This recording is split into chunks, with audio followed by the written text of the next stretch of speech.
Underneath the hood of the XC60, first I gotta say, look at this. The hood raises up so far. It's kind of ridiculous, but it just makes working on this so much easier. But inside of the XC60, there are two different powertrains that are available. So there's the B5, so a 2-liter mild hybrid, which has a pretty good amount of power, but then there's this, the 2-liter plug-in hybrid. 455 horsepower with an impressive 523 pound-feet of torque, which is amazing. So I have to get back up to highway speed, and I'm gonna put myself into Polestar mode, which is gonna be the best possible acceleration you're going to get inside of the ride. But let's go in 3, 2, and 100. So definitely an impressive amount of torque inside of this ride. If you're the type of person where you like more power, I think the plug-in hybrid is like a perfect balance because you get good fuel economy, a great amount of power wrapped into the luxurious Volvo experience. And having those electric miles is also very helpful. Underneath the hood here, I like the way that Volvo's engineered this. It's nice, simple, and clean. There's a little engine cover, and then you can tell that it's the hybrid because of the high voltage wires off to the right-hand side. But outside of that, you can easily top up your wiper fluid along the right. And then the warranty inside of the Volvo world is also pretty solid. So your basic and powertrain are a 4-year, 50,000 mile, 80,000 kilometer. And then all of the hybrid electric components end up getting bumped up to an 8-year, 100,000 mile, 160,000 K. You just want to make sure you take care of your ride, regularly schedule maintenance, at least regular oil changes to get the best possible life out of this ride. You're going to find LED headlamps inside of the XC60. Technology-wise, most trim levels of the XC60 have a forward park sensing system, and then there's a forward-facing camera. So there is the option for a full 360 view, but one thing that I love is that you can also select the side-mounted cameras individually if you're getting around tight obstacles or terrain, or you need to pull out of a tight parking space. It's kind of neat. This one is in the crystal white exterior. And typically I wouldn't go for white for my cars. It's always just kind of seemed like the bland option. But looking at all the gloss highlights along the body, the mirror caps, there's just something that works with this setup. Inside of the XC60, you're going to find at least 18-inch wheels in the entry-level trim, moving up to an available 22-inch wheel when you're in the Polestar version instead. But the 21-inch that come in the Ultra, I think look pretty sharp. The split spoke style of this one works well, but the only thing I would probably do is hydro dip them so that they're all black. I just think that black look with this white exterior would really pop. You're only going to find the XC60 all-wheel drive, which if you're in northern states or Canada like I am, all-wheel drive handles infinitely better in comparison to front-wheel drive in the wintertime. And here's the thing, this is an SUV that handles like a sedan. It sits a little bit higher, but the overall handling is incredible inside of this car. I absolutely love it. If you've opted for the XC60, that's the plug-in hybrid, charging is done just along the driver's side. It's got support for level 1 and for level 2 charging, and it comes with a 20-foot charge cable right from the factory. Charge times are all over the place as well, as if you're just a regular wall plug level 1, you're realistically looking at about 18 hours to go from 0 to fully charged, which isn't too bad, but this also has the flexibility to have the charging done as you drive. So it's going to essentially pull power from the motor, charging up that battery. It's an 18.8 kilowatt hour battery, so it does have a little bit of range too, which is solid. 65 kilometers, so a little under 40 miles of fully electric range when you're fully charged up. And as long as you're not gunning it and driving like a donkey, you're gonna get really good economy inside of this ride. The rear end styling of the XC60 is also solid. There's one little black gloss highlight along the lower part of the bumper. And then basic style-wise, it's interesting the way that Volvo's designed it because you're dual tip exhaust, but the exhaust is hidden underneath the rear bumper. Tech-wise back here, you're gonna find the reverse park sensing system, backup camera, along with the rear wiper. There are LED tail lamps inside of the ride that lit up at night look pretty damn sharp. And then towing is possible inside of the XC60. Whether you're in the 2-liter turbocharged engine or the plug-in hybrid version, you're maxing out at 3,500 pounds. So small boats, trailers, bike rack carriers, you're not gonna have an issue inside of this ride. Getting into the trunk can be done so many different ways. There's a button to the left-hand side of the steering wheel. You can utilize the key fob to do it. Just underneath the L in Volvo, there's a little button that you can push there. And then, as long as you've got the key fob on you, all you're gonna do is just swipe your foot underneath. Foot activated power! Love it. The only downside to the foot activated lift gates though is that if the sensors are covered in snow, ice, or mud, it's not gonna work. But I mean, you saw there are so many ways you can get into the trunk of this ride. Off to the left-hand side, you're going to find a little light. There's also a med kit that's got Velcro on it, so you could stick it to different parts of the interior. And then there's also a 12-volt power point. Along the right-hand side, there's a little light, and then there's also the option of raising or lowering the vehicle a little bit. It's very small and subtle. You can see it lowering now, but if you need to lower the car a little bit in order to get things in or out, you've got the flexibility to do it. That's so freaking cool. The little things, they get me sometimes. Underneath, there's also the charge cable there, and a little bit further underneath, you're also going to find the goop and the little inflator. So if you ever puncture a tire, the goop is there, you can seal it and try to reinflate it yourself. But you do also have access to Volvo roadside assistance, just in case if you've locked yourself out, need fuel delivery, things like that. Now, there is the charge cable here, which is kind of useful. And one nice thing about it, I did mention, so it's a 20-foot charge cable you're gonna find from the factory, and it's got support for level 1 and for level 2. To change it out, all you're gonna do is remove the tip, insert, and you're good to go. And it's IP6K7 weather rated. So if you're charging up the XC60 and it's raining out, snow, whatever the case may be, the cable will be safe. You just can't have it fully submerged for a long period of time. Folding down the second row seats can be done from the trunk if you can reach it.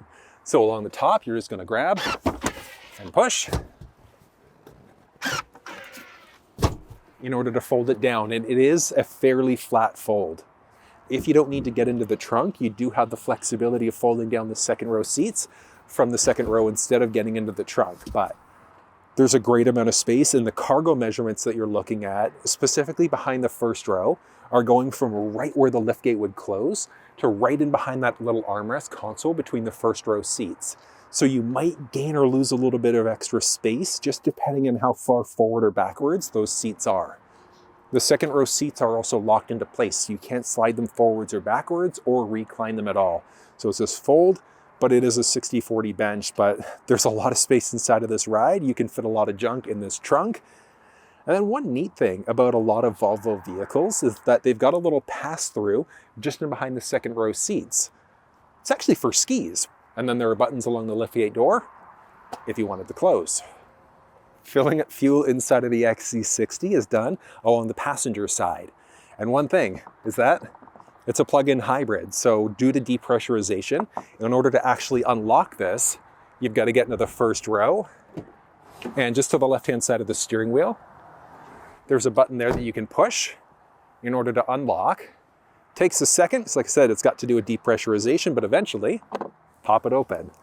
It is a capless system that's got anti-siphon technology built in. But here's the thing, for Volvo vehicles is that they require a minimum of 91 octane. So you have to use a premium fuel inside of the Volvo lineup, regardless of the Volvo car that you're looking at. So just go in knowing if you buy a Volvo, filling up is gonna be a little bit pricier because that minimum recommendation is there. The last thing you want is to damage that engine. The XC60 is not a tall car by any stretch, but it is surprisingly roomy inside. And getting into the first row, straightforward. I'm 6 feet tall for reference. Getting into the second, equally as easy. And one nice thing, if grandma needs a hand, you are going to find assist handles in the first and second row across all 4 doors. The XC60 features side view mirrors that are power folding. It's also got turn signals in them. There's that side mounted camera, intelligent access too. So power folding out, the mirrors are auto dimming. They also have a blind spot monitoring system in them. So if somebody enters the blind spot on either side, it's going to highlight to let you know. So there is intelligent access here. So you can push the button there in order to lock the doors, slide your hand in to unlock. Ooh, that interior is nice, but you might have seat memory inside of your XC60. There are a few different speaker choices that are available. And then the buttons here are standard across the board. So control your side view mirrors, your windows, kill off power to those rear windows and the door. There's a bunch of door storage there. Got a trunk release, fuel door release, and then there's a manual telescoping steering wheel across the board. These are the thermoplastic rubber trays you're going to find from the factory. Way easier to clean off as well, so I definitely recommend getting the liners either from Volvo or aftermarket. It's a nice little scuff plate there. Power adjustable seats with 4-way lumbar support. And then the seating material, there are a few different options that are available, depending on your trim. One interesting thing, well, so many things, but the start up here, foot on the brake, rotate this way. So neat the way that Volvo's done this. But hold on. So with the seat as far down as it's going to go, I'm 6 feet tall, and up overhead, I've got 3, maybe 3.5, but 3 inches of headspace there. So you can recline back. So if you're 6'4", you'll probably comfortably be able to sit inside of this ride, but I think it's fairly spacious. I like that there's seat memory here though, that's really neat. Then a few different options for the side here, so seat controls, but you've also got the option for massage chair seats. Look at this. So massage chair seat options, so we're moving through, you can adjust individual parts of the seat. If you wanted to slide the seat cushion in or out, you've got that flexibility. You can move through in order to adjust the lumbar, the side seat bolsters as well if you want them to hug your side a bit more. But having the massage chair seat, I think is so cool. Such a neat one. It's not standard across the board, but it's pretty cool. There's a lot of things you need to know though, about the steering wheel, the cluster, and even the infotainment. So if you want walkthroughs on any of these, you'll find it down in the description. There's full map and cluster, an available head-up display as well, along with adaptive cruise control. There's a voice assistant, so you can change songs, radio stations, navigate using your voice, adjust climate and things like that using your voice as well.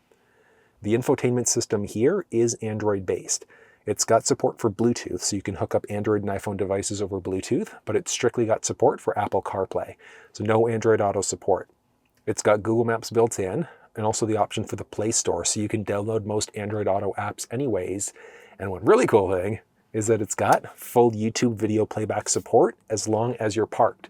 There's a 10 speaker, a 14 speaker, and then a 15 speaker audio system instead. There's an available 360 camera where you could zoom in to each individual side if you wanted to, disable the parking sensors. There's the option for a heated steering wheel, and it's heated all the way around. You're going to find the option for heated first row seats and ventilated first row seats too. So that's for the driver passenger side. Such a cool system. Basic controls down the middle there for volume. And then you've got a couple slidable things, but before that, the shifter. This isn't standard across the board, it's just the higher trims, but this crystal shifter is amazing. It feels incredible in the hand, and later on at night, it glows a few different colors depending on if you're in park, drive, whatever the case may be. But the overall feel in the hand, I think is amazing. The start-stop one is so different. So you twist in order to start or stop. You've got an electronic parking brake and an auto hold system. So what that one will do is if you are in drive, you come down to a stop, take your foot off the brake, the car is not going to move. I mentioned there are 2 little trays. So there's this little guy.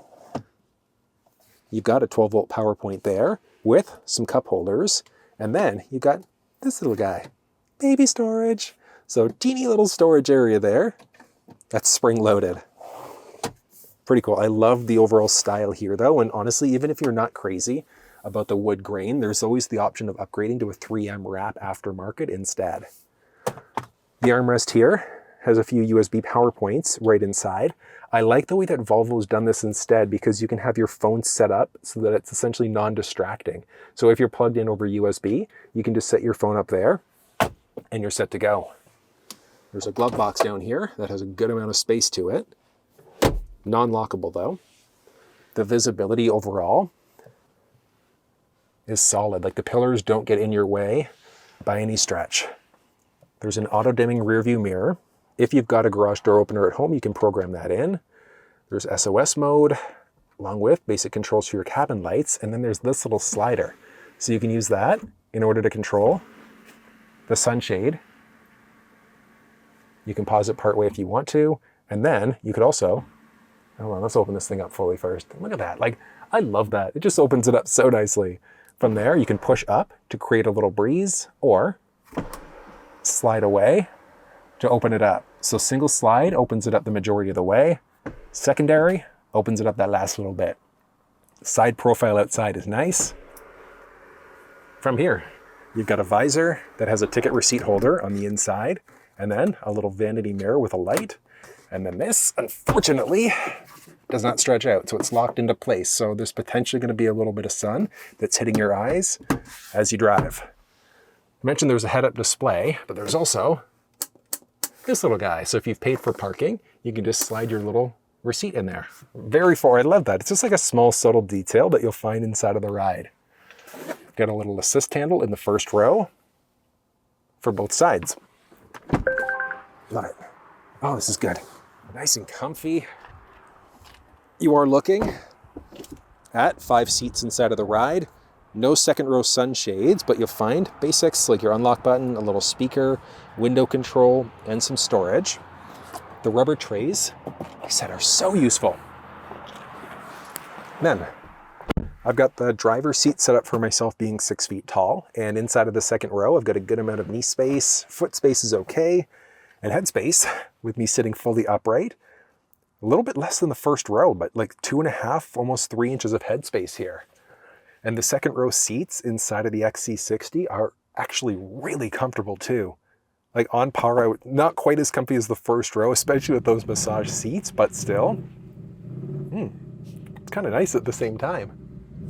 It's good. It's going to be a little tricky, like if you've got 3 full-size adults that are my size to fit back here, just because of this little hump in the middle. Not impossible. The middle seat, not overly comfortable by any stretch.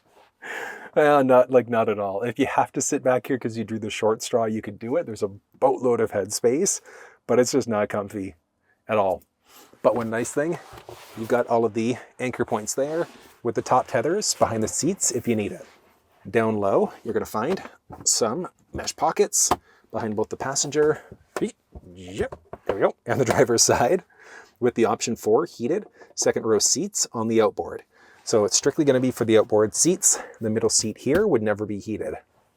It's a teeny little storage tray with a few USB Type-C power points, so strictly for charging things up.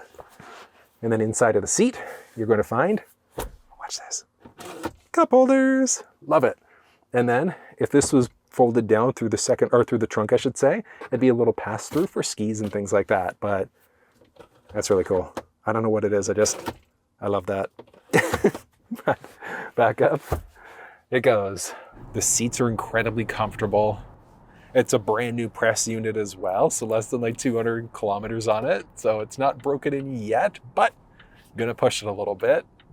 Do some en route handling here.